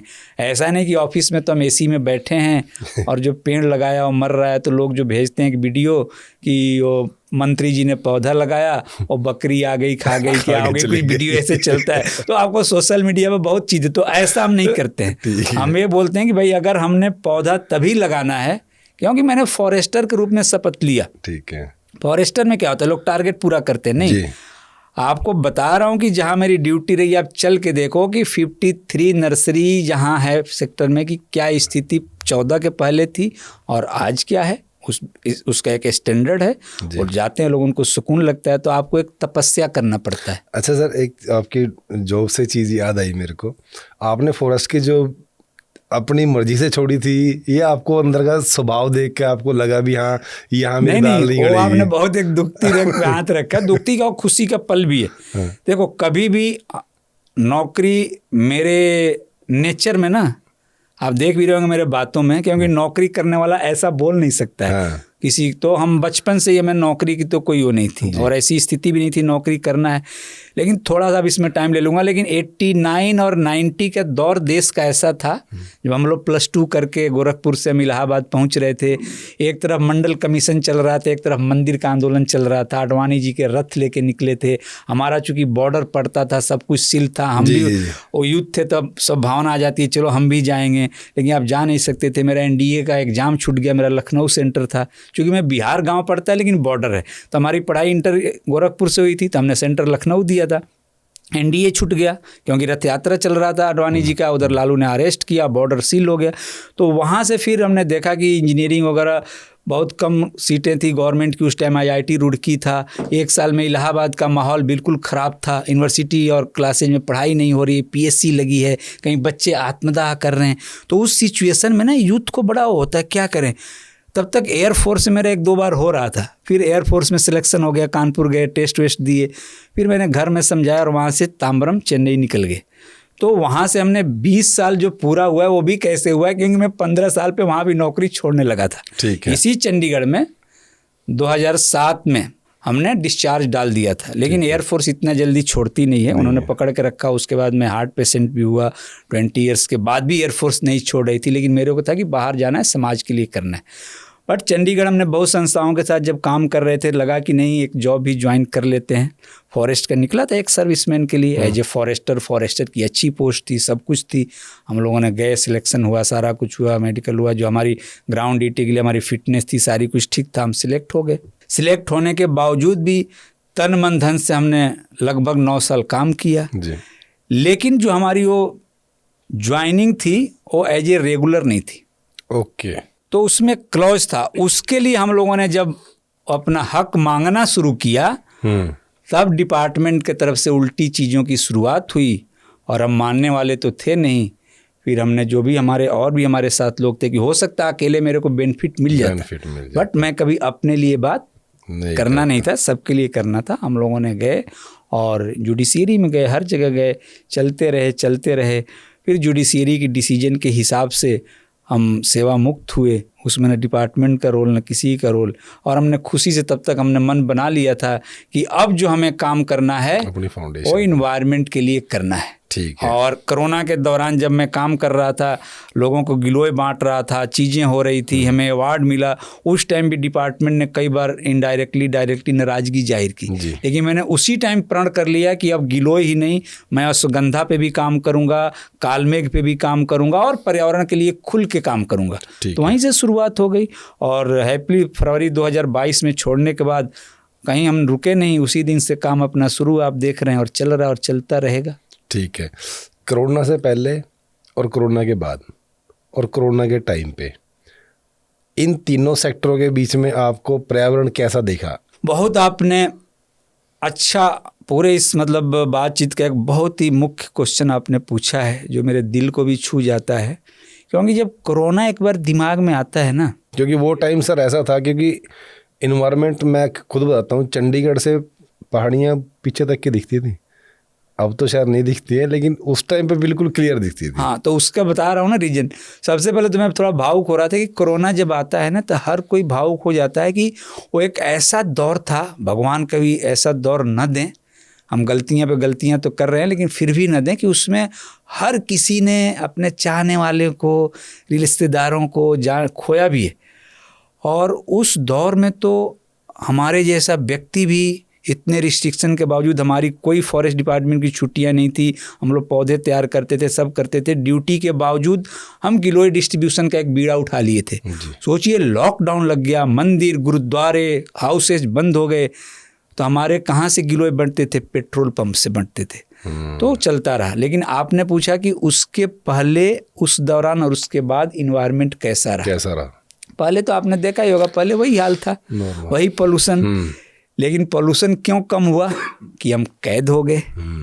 क्या हो गए? कैद हो गए।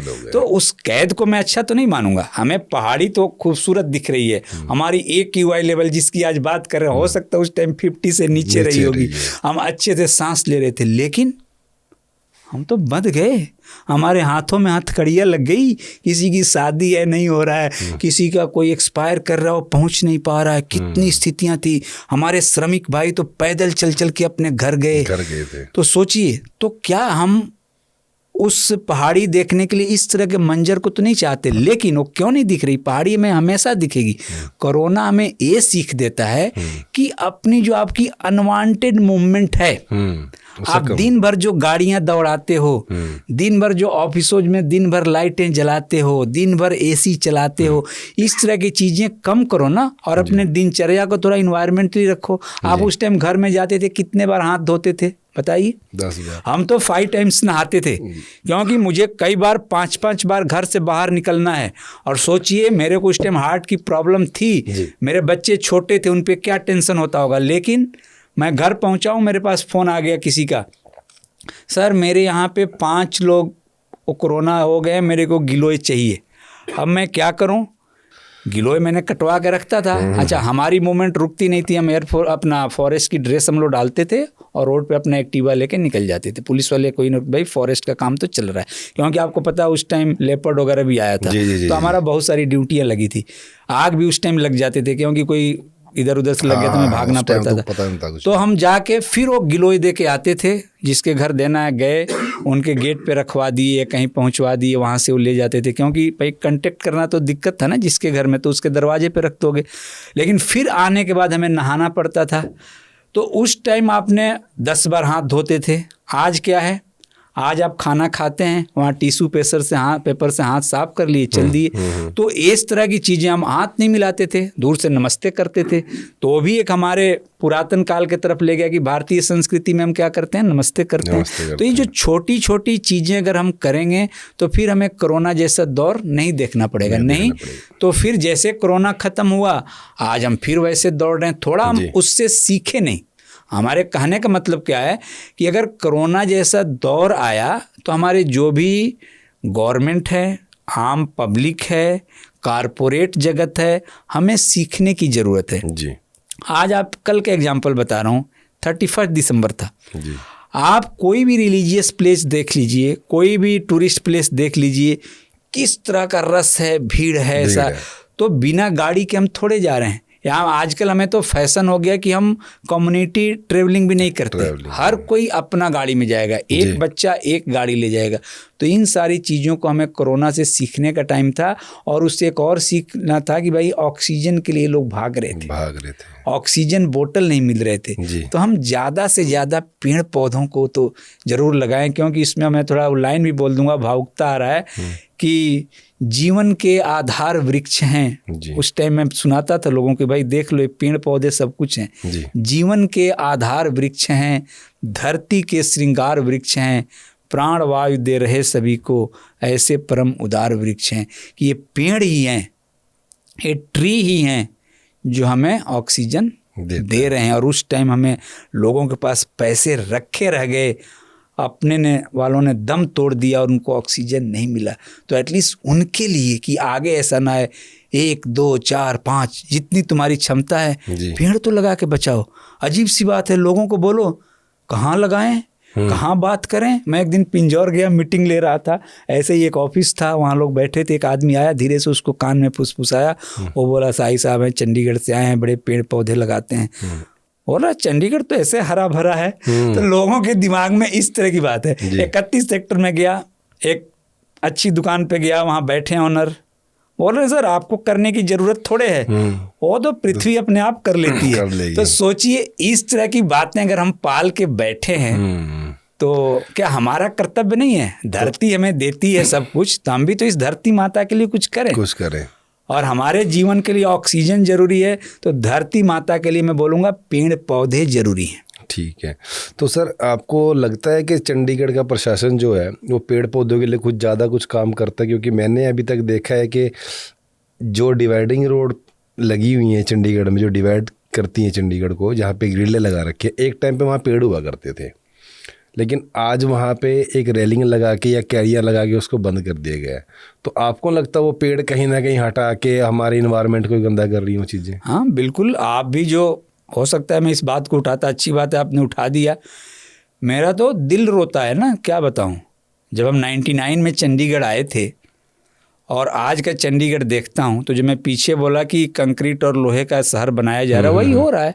अब मध्य मार्ग पे देख लीजिए, कोई भी मेन छोटी सड़कों की बात मैं नहीं कर रहा हूँ, जो चंडीगढ़ के एक तरह से हार्ट है, वहाँ के सड़कों को देख लीजिए। वहाँ क्या होता था कि बिल्कुल सेंटर में एक बहुत अच्छे ढंग से, क्योंकि जब मैं पेड़ पौधों की बात करूँगा तो 3 तरह की चीज़ें होती हैं।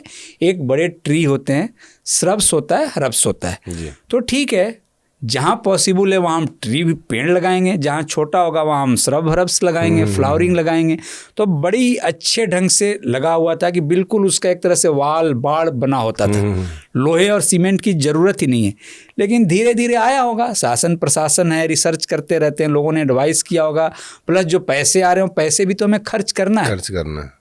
तो उन्होंने देखा भाई ये तो पेड़ पौधे क्या मेंटेन करना है, पहले उसमें लोहे की ग्रिल लगी, फिर वो ग्रिल कभी 3 फीट लगी, फिर उसी ग्रिल को 2 साल बढ़ा के उसको 5 फीट कर दिया जाता है, 10 फीट कर दिया जाता है। तो जो स्मार्ट सिटी के नाम पे पैसे यार वो भी खत्म कर रहे हैं। ठीक है, तुम पैसे खर्च करो, लेकिन यार पेड़ पौधे तो ला के दो। पेड़ पौधे के कॉस्ट पे तुम शहर को एक निर्जीव शहर मत बनाओ ना जी। चंडीगढ़ एक तरह से सजीव, हिंदी में बोलूं तो सजीव शहर था, हंसता मुस्कुराता शहर था। उसको क्या तुम पत्थरों का शहर बनाना चाहते हो? नहीं, इसकी पहचान हरियाली से है, सफाई से है। लेकिन एक तो आपने इसका बताया रोडों का, आप राउंड अबाउट्स देख लो जी, वो खत्म कर दिया। सबसे एक ही राउंड अबाउट्स की मैं चर्चा करूंगा, टाइम की भी लिमिट है। आप दिल्ली की तरफ से आते थे या कोई भी आता था जी। जैसे अगर हम बस से हम लोग आते थे तो अगर त्रिभुवन चौक पे पहुंच रहे हैं, उस चौक को देख के मन गदगद होता था कि यार हमारी एंट्री चंडीगढ़ में हो गई।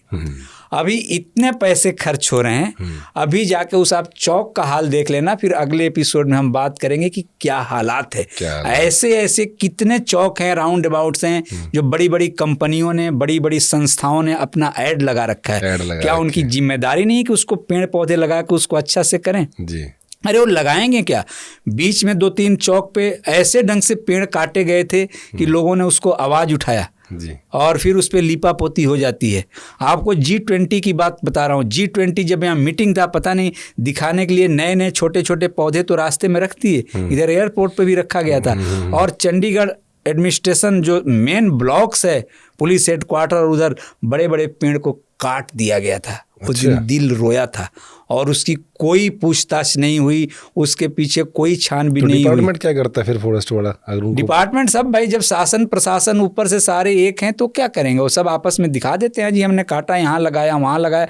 तो मैं तो ये भी सुझाव देने जाता हूँ और मोदी जी को भी पत्र फिर लिखूंगा दोबारा, अपने मंचों से बोलता रहता हूँ कि भाई आप बोलते हो ना चंडीगढ़ में रूल है कि 1 पेड़ हम काटेंगे तो 5 लगाएंगे, 1-5। तो आप काटने के बाद क्यों? मान लेते हैं सपोज हम बैठे हैं, कल यहाँ पे एक प्रोजेक्ट बनना है।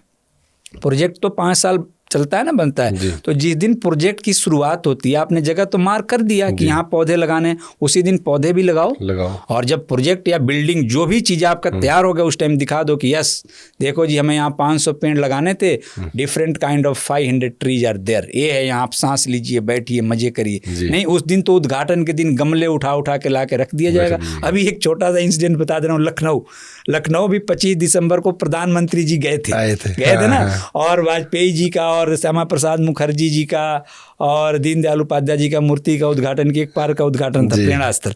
वहाँ पे देखिए मतलब हमारी क्या मेंटलिटी है। चलिए, उसको प्रशासन ने हरियाली दिखाने के लिए टेम्पररी कुछ रख के पौधे रखे, और वहाँ लोग शाम को पौधे ले लेके 20-25 रुपये के पौधे लेके भाग रहे हैं। तो एक तो डिपार्टमेंट ने गलत किया, अपनी कमजोरी छिपाने के लिए टेम्पररी पौधे रख के उसको हरा भरा किया। नहीं तो अगर रोड प्रेरणा स्थल का उद्घाटन 1 दिन में तो हुआ नहीं, तुम उसको अच्छे से बना लेते 5 साल में, वहाँ सही के पौधे लगा देते जमीन में। तुमको पैसे खर्च करके पॉट और वो लाने की तो नहीं पड़ती, और फिर वो उद्घाटन के बाद खत्म। तो इस तरह की चीजें हो रही, तो सोचिए कितनी शर्मनाक बात है। ठीक है, तो सर ये चीज के साथ साथ में चंडीगढ़ के अंदर आपको पता है MC का बहुत बड़ा रोल आता है इस चीज को लेके। कूड़ा करकट आप देख ही रहे हो चंडीगढ़ में कितनी साफ़ सफाई चलती। चलो अब तो ये सरकार ने अच्छा चीज़ कर दिया है कि घर घर से कूड़ा उठवाने लग गई है चीज़। एक कूड़े का ही सेक्टर, एक डड्डू माजरा आता है हमारे पास, जहाँ पे आपने देखा भी होगा कि इतना एक चंडीगढ़ में लगता चलो वो तो, बट उससे काफ़ी गंदगी फैल रही है। एक टीले जैसे पहाड़ बना दिए वहाँ पे, लेकिन उसका कोई समाधान नहीं है। हाई कोर्ट में उसके केस भी चल रहे हैं आज की डेट में। तो उससे आप कितना सहमत हो? देखिए, मैं तो जब पर्यावरण के लिए काम करता हूँ और नहीं भी करता तो एक सामान्य मानव के नाते मैं तो नहीं चाहूँगा किसी घर के आसपास आप कूड़े का पहाड़ खड़ा कर दो। अगर अपना घर का एक छोटा सा ही जो वेस्ट है जी, अपने पड़ोसी के घर के आगे आप फेंक के देखो सर, वहाँ की जनता को सांस नहीं आता। हाँ, तो वही बता रहा हूँ। तो जो आपने वहाँ जो भी सरकार थी, जो भी एडमिनिस्ट्रेशन जिसने बनाया, एक तो वो गलत हुआ। उसके बाद वो बढ़ते गया। ऐसा नहीं कि उस टाइम भी उसको प्रोसेसिंग के लिए मशीनें नहीं लगाई गई, कंपनियों ने कॉन्ट्रैक्ट नहीं लिया, सब कुछ हुआ, लेकिन जो धरातल पर जो काम होना चाहिए वो नहीं हुआ। लेकिन आंखों के सामने बढ़ रहा था। यहाँ पे सांसद भी होते हैं, यहाँ पे एडमिनिस्ट्रेटर भी होते हैं, यहाँ पे एडवाइजर भी होते हैं, पोल्यूशन कंट्रोल बॉडी भी होती है, सब कुछ होता है। दिल्ली में एनजीटी बैठी होती है। कई बार वहाँ के जो चीफ होते हैं, रिटायर्ड जज होते हैं, कई बार यहाँ के लोग जाके बनते हैं, उनको पता है, लेकिन किसी ने गौर नहीं की। बढ़ती गई समस्या, बढ़ती गई। आज वहाँ के लोगों को उसके वजह से आप जांच करोगे तो बहुत दुख होगा। कई तरह की बीमारियाँ अंदर अंदर फैल रही होंगी। लेकिन बाद में थोड़ी जगह प्रॉमिस करते रहते हैं कि हम इस डेट तक ख़त्म कर देंगे, ऐसे ख़त्म कर देंगे। लेकिन अभी मेरे को कुछ लग रहा है कि जब से गीला और सूखा कचरा के लिए अलग अलग गाड़ियाँ चली, तो एक जो टीला बन गया था, ढेर बन गया था, पहाड़ बन गया था, वो नया बनना थोड़ा कम हुआ। और पीछे वाले पे भी कुछ काम चल रहा है, बट जितना तेज़ी से होना चाहिए। हालांकि मैंने देखा बीच में कि खुद जो एडमिनिस्ट्रेटर गवर्नर साहब हैं, इन्होंने भी 1-2 विजिट किया है। इन्होंने बोला भाई इसकी डेडलाइन जो तक काम करके दो। लेकिन मेरे को लगता है कि जब तक इनकी पूरी इच्छा शक्ति नहीं होगी और दृढ़ संकल्प नहीं होंगे, ये नहीं कि दिखावे के लिए कल गवर्नर साहब को आना है, थोड़े से वहाँ से इतने टन हमने हटा दिया जी, इतना मीट्रिक टन कम हो गया। आंकड़े आप पेश मत करो। मेरा सबसे बड़ा था, बहुत सारा डाटा आपके सामने रख सकता था। डाटा तो लोग गूगल पे पढ़ लेंगे, लेकिन मेरा काम है कि इसको भावनात्मक ढंग से लोगों को कनेक्ट करूं। वही हाल वहाँ बोलूँगा। वहाँ आप डाटा केवल दोगे कि जी 100 टन था, उसमें से 20 टन चला गया। अरे 80 टन भी तो दुर्गंध देगा, 80 टन भी तो बीमारी देगा, वो भी तो एयर पॉल्यूट करेगा। आप 0-0 करके बताओ ना। आप खुशी मेरे जैसे पर्यावरण सेवक को तब होगा जब आप बोलोगे कि डड्डू माजरा के कूड़े का पहाड़ खत्म हो गया और वहाँ 2000-5000 पौधे लग के गार्डन बन गया। बना दो बोटनिकल गार्डन जैसा, वहाँ बगल में बोटनिकल गार्डन है तो वैसा ही जहाँ पे आज आप कूड़े रखे हो, दिखाओ इच्छा शक्ति, दिखाओ एक पेड़ माँ के नाम का संदेश, और बना दो कि वहाँ जो अगली पीढ़ी आने वाली है डड्डू माजरा, वो आपकी पूजा करेगी, बोलेगी कि हाँ कोई आया कि हमारे कूड़े को हटा के यहाँ में इतना साफ हवा दे दिया।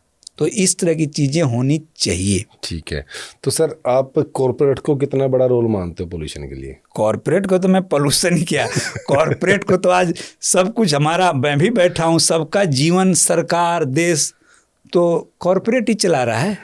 नहीं, इसमें कोई व्यंग भी नहीं है। तो जब पोल्यूशन भी और इन्वायरमेंट भी, पहले मैं बोला कि हमारे जीवन से ही जुड़ा है, तो कहीं नहीं, कॉर्पोरेट जगत का तो रोल है ही, उनको तो रास्ता दिखाना ही चाहिए। क्योंकि पोल्यूशन तीन जगह से मोस्टली फैलता है, जल, वायु और धरती। ठीक है, इन तीनों में इनका रोल पूरा होता है। यहाँ भी नहीं, अभी बोलूँगा पोल्यूशन ना भी, आज आपके एपिसोड में नया पोल्यूशन बता के जाऊँगा, क्योंकि there are so many kind of pollution. समझाएंगे तो साउंड पोल्यूशन भी है, और भी अभी ई पोल्यूशन की मैंने बात मैं वो चीज़ बता रहा हूँ जो लोगों को पता है। हाँ नहीं, तो उसमें भी एक और पोल्यूशन जो सबसे इम्पोर्टेंट है, उसमें भी इनका नाम रोल बताऊँगा। तो जो 3 है, आपने बिल्कुल सही बोला। तो अगर कॉर्पोरेट जगत, गाड़ियाँ कौन बना रहा है? कॉर्पोरेट बना रहे हैं। फ्यूल कौन बना रहा है? कॉर्पोरेट बना रहे हैं। चीज़ें जो जितने सारे हम यूज के प्रोडक्ट्स यूज कर रहे हैं, बार बार मैंने ग्रीन हाउस इफेक्ट का नाम लिया। आपके घर के हाउस होल्ड आइटम, रेफ्रिजरेटर से लेके एसी से लेके हर चीज़ कौन बना रहा है? यही बना रहे हैं। जो प्रोडक्ट हम सुबह शाम यूज कर रहे हैं, कौन कर रहे हैं? यही कंपनियां बना रही हैं। तो अगर इन सारी चीज़ों पे शुरू से ही इन्वायरमेंट का ध्यान रखें, पर्यावरण का ध्यान रखें कि यार मैं जो प्रोडक्ट बना रहा हूँ वो तो पक्का इको फ्रेंडली होगा, वो हमारे लोगों को खराब नहीं करेगा, नुकसान नहीं करेगा, तो इनका रोल वहीं सटीक हो जाता है, अच्छा हो जाता है। लेकिन एक बार तो हम प्रोडक्ट निकाल देते हैं, फिर उसकी खबरें चलती है, फिर उस पर रोक लगती है। तो कहीं न कहीं कारपोरेट जगत को सरकार के साथ, नियम बनाने वालों के साथ, जब आप कोई फैक्ट्री लगाते हैं, इवन नहीं प्रोडक्ट नहीं, जो फैक्ट्रियां बहुत सारी काम कर रही है, वहां से इतना सारा पोल्यूशन हो रहा है, वेस्टेज इतनी ज्यादा निकलती है। इवन मेडिसिन के फील्ड में आप जाके देखो कि क्या हालात है। मेरे से बड़े ऊंचे ओहदे पे बैठे हुए लोग कई बार निराशाजनक बात करते हैं जी। वो बोलते हैं आप लोग क्या कर रहे हो, आपके करने से क्या होने वाला है, बहुत हालत खराब है। इस तरह की बातें बताते हैं कि लोग जिस हालात में काम कर रहे हैं ना, उनकी एज घट रही है। आप क्या सोच रहे हैं कि एक ही वही 400, 500, 300 करके आप किसी को लॉन्ग लाइफ दे रहे हैं, उसकी एज घटा रहे हैं। तो ये सारे चीज़ों में कॉरपोरेट जगत आगे आ सकता है। दूसरी एक बात करता हूँ, लोग सोचते हैं पैसा देने से हमारा काम हो गया। नहीं, हमने जुर्माना वसूल लिया, काम हो गया। नहीं, पैसा लेके उसको प्रॉपर यूज करें उसके लिए जिसके लिए आपने लिया, और इनके साथ कोई कंप्रोमाइज मत करें जी। तो जो मैं बोला था ना, एक नया पोल्यूशन बनाऊंगा, वो क्या गया है, डिजिटल पोल्यूशन जी। ई पोल्यूशन तो है कि जो इसके प्रोडक्ट हैं इसको हमें प्रॉपर डिस्पोज करना है, लेकिन प्रोडक्ट के साथ साथ ही जो मोबाइल है, लैपटॉप है, जो भी अपरेटस आप यूज कर रहे हैं, उस पे ऐसी आप चीज़ें देख रहे हैं कि आप डिजिटली भी पोल्यूट हो रहे हैं, आपकी फैमिली पोल्यूट हो रही है, छोटे छोटे बच्चे पोल्यूट हो रहे हैं, और उसका रिएक्शन हमारे समाज में देखने को अनेक घटनाएं मिल रही हैं। तो एक इस पे कारपोरेट भी इस पे काम कर सकता है कि कई देशों में सोशल मीडिया पे छोटे बच्चों के लिए इन चीज़ों को रोक लग रही है। अगर रोक नहीं भी लगाना है, तुम जब बनाते हो उसको ऐसा इनबिल्ट करो कि चीज़ें पहले से ही गड़बड़ी ना हो, कुछ सोच समझ के करो ना कि यार जो हम प्रोडक्ट बना रहे हैं, जो हम चीज़ बना रहे हैं, वो अगले हमारे जो नागरिक हैं, हमारे यूजर हैं, उनके सेहत के साथ, उनके दिमाग के साथ, उनके शरीर के साथ किस तरह काम करें। तो डिजिटल पोल्यूशन ने तो बहुत सारा लोगों को मतलब डिप्रेशन और मेंटल जैसी चीज़ें देना शुरू कर दिया। मानसिक रूप से भी हमारी स्वास्थ्य का कंडीशन हमारे देश का ठीक नहीं है, हालांकि अभी हम उसको आंकते नहीं हैं, हम लोग केवल फिजिकल हेल्थ देखते हैं। लेकिन जब मेंटल साइड से अब जाओगे ना कि हमारा मानसिक स्तर क्या होना चाहिए, इन सारी चीज़ों का, और कोरोना के बाद तो बहुत ही ज़्यादा इसका यूज बढ़ा है। ठीक है, कोरोना ने एक और भी चीज़ दे के गया कि डिजिटली बहुत कनेक्ट करके गया, और छोटे छोटे बच्चों को भी कनेक्ट किया, क्योंकि स्कूल कॉलेज ऑनलाइन हो गए, तो मजबूरी थी पेरेंट्स की। तो उसमें भी मैं मानता हूं कि कारपोरेट जगत से मैं आग्रह भी करूंगा कि कारपोरेट जगत, इतने बड़े बड़े लोग आप बैठे हो, नर सेवा नारायण सेवा के भावना से आप कुछ करो, और इस पर्यावरण, नो डाउट वो लोग भी करते हैं, अपने एनजीओ बनाए, फाउंडेशन बनाए, बहुत सारे बड़े बड़े संस्था के लोग भी मेरे कांटेक्ट में आए। लेकिन मैं उनसे भी आग्रह करूंगा कि आपकी भी एनजीओ फाउंडेशन 100% काम करे, तो ये देश एक दिन स्वर्ग बन सकता है और आपकी भी जयकार हो सकती है। मैं तो यही बोलूँगा। ठीक है, तो सर जो आज की यूथ है उसके लिए आप क्या कहना चाहोगे कि वो पर्यावरण से कैसे जुड़े और कैसे इसके ऊपर काम कर सके? देखिए, मैं तो यही बोलूँगा कि आप यूथ हो, कभी हम भी यूथ रहे, तो मैं बता ही रहा हूँ आपको, मैं हाई स्कूल तक स्काउट में रहा, फिर एनसीसी में रहा 12th तक, उसके बाद जब इलाहाबाद गया गोरखपुर से तो मैं एनएसएस में रहा, लेकिन जल्दी फ़ौज में चला गया, तो फिर फ़ौज के करते रहे। बाकी भी और कई स्वयंसेवी संस्थाओं में रहे जहाँ काम करने का मौका मिला। तो यूथ को तो खुद सोचना है ना कि ठीक है, कैरियर ग्रोथ करना है, हमें अपने जीवन बनाना है, हमारा एक गोल है, हमारा एम है, लेकिन इस देश के प्रति, इस राष्ट्र के प्रति, अपनी मातृभूमि के प्रति भी आपका कर्तव्य है। और सबसे बड़ी, आपने जीवन की रक्षा के लिए जी, तो आपकी जीवन की रक्षा तभी हो सकती है जब आपका पर्यावरण संतुलित है। बार बार हम एक मंत्र बोलते हैं, ओम द्यौ शांति अंतरिक्ष शांति। वो हमें क्या बताता है? एवरीथिंग शुड बी बैलेंस, सब कुछ संतुलित होना चाहिए। हम जिस धरती पे बैठे हैं, पंजाब की धरती पे बैठे हैं, अभी पिछले महीने सारा इतना शहीदी दिवस सब बीता है, इतना मतलब लोगों ने त्याग तपस्या लोग करते हैं पंजाब में। तो उस धरती पे गुणवाणी में क्या बोला गया? पवन गुरु पानी पिता माता धरत महत। तो इस चीज को अगर युवा समझे तो अपने आप वो पर्यावरण के तरफ आएगा जी। और कुछ न कुछ वो जहाँ पे है पानी बचा सकता है, पेड़ लगा सकता है, एनर्जी कम खर्च कर सकता है, पॉलीथीन से अपनी दूरी बना सकता है। सिंगल यूज प्लास्टिक की आज बहुत बड़ी समस्या बन रखी है। तो इन सारी चीज़ों को अपने हैबिट में ले सकता है। उसके लिए मैं बार बार एक लाइन बोलता हूँ कि धरती को रखना हरा भरा, यूथ के लिए लाइन है, धरती को रखना हरा भरा यह जीवन धर्म हमारा है, वृक्षों का रक्षण परिपोषण पावन कर्तव्य हमारा है। अगर हर एक यूथ एक एक पेड़ की भी जिम्मेदारी ले, मैं गारंटी लेता हूं कि आपकी आधी पॉल्यूशन, आधी इन्वायरमेंट की समस्याएं खत्म हो जाएगी। ठीक है सर। तो सर अच्छा लगा आपके साथ पॉडकास्ट करके और बहुत कुछ सीखने को मिला आपके पॉडकास्ट से। तो हमारे पॉडकास्ट में आने के लिए आपका बहुत बहुत धन्यवाद सर। आपका भी मेरे तरफ से बहुत बहुत धन्यवाद है साहब। सारे दर्शकों के लिए एक और आग्रह करूंगा कि प्रकृति हमें देती है सब कुछ, प्रकृति हमें देती है सब कुछ, हम भी तो कुछ देना सीखें, प्रकृति के साथ जीना सीखें और प्रकृति के लिए जीना सीखें।